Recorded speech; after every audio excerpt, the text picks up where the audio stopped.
तारों भरे आकाश के नीचे अरब सागर फैला हुआ है, जिसकी सतह धीरे से चमक रही है। कैमरा पानी की सतह पर और करीब से ध्यान केंद्रित करता है, दर्शकों को इसकी सम्मोहक लय में खींचता है। आईएनएस विक्रांत की छत पर रात में सब कुछ सामान्य दिखता है।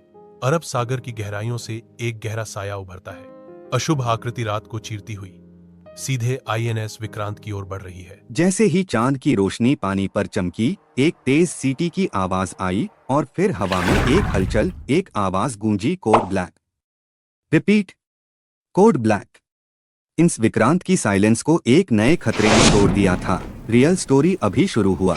राफेल, एक फ्रांसीसी शिकारी भारत की डेक पर। राफेल यानी मरीन वेरिएंट, फ्रांस का वो लड़ाकू विमान जो विमानवाहक पोतों पर उतरने और उड़ने के लिए तैयार किया गया है। लेकिन ये भारत कैसे आया? दूसरा दिन, डील, डेडलाइन और दबाव। साल 2024 से 25 डील को लॉक किया जाना था, लेकिन चीजें इतनी आसान नहीं थीं। रक्षा बजट बदला, सेवा विशिष्ट फंडिंग हटा दी गई। नौसेना, वायुसेना और थलसेना तीनों को अब सामूहिक रूप से सोचने को कहा गया। दूसरी ओर 156 LCH हेलीकॉप्टर्स की डील चल रही थी और अंदर ही अंदर फंडिंग का संतुलन बिगड़ रहा था।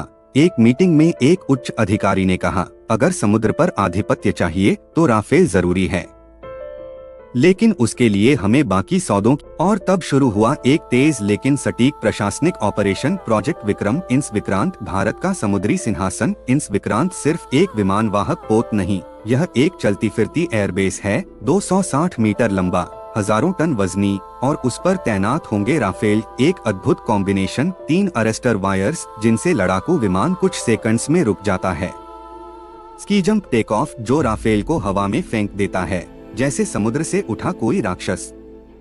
जैसे ही यह तस्वीर दुनिया के सामने आई, चीन, पाकिस्तान और इंडो पैसिफिक देशों में हलचल मच गई। ब्लैक वेव, एक खुफिया मिशन की शुरुआत। सस्पेंसफुल म्यूजिक गहराता है, पर इस सारी रणनीति के बीच एक और कहानी चल रही थी।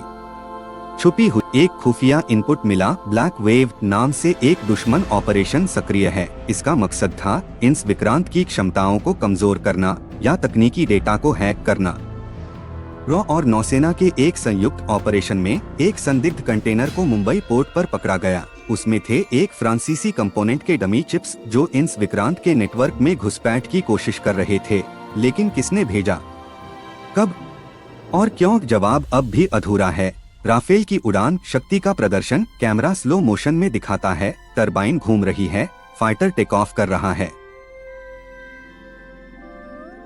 2028 की दूसरी तिमाही, पहला राफेल इंस विक्रांत पर उतरता है। हवा में सन्नाटा है, नीचे स्टाफ शांत है। Landing confirmed. तीनों अरेस्टर वायर्स खींचते हैं और राफेल एकदम सटीक अंदाज में रुक जाता है। तालियों की कोई आवाज नहीं, बस आंखों में चमक और होठों पर गर्व। भारत ने दुनिया को दिखा दिया कि वो अब सिर्फ एक जल शक्ति नहीं, एक समुद्री महाशक्ति है।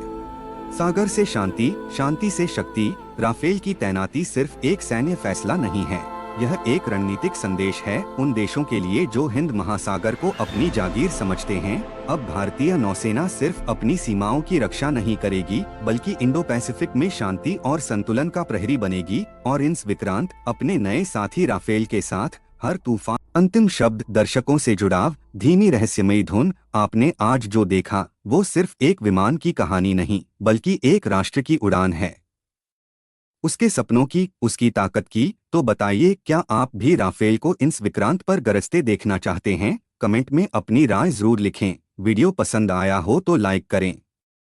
ऐसी और कहानियों के लिए चैनल को सब्सक्राइब करना ना भूलें। इसे स्टोरी में क्या आप उसमें रुचि रखें।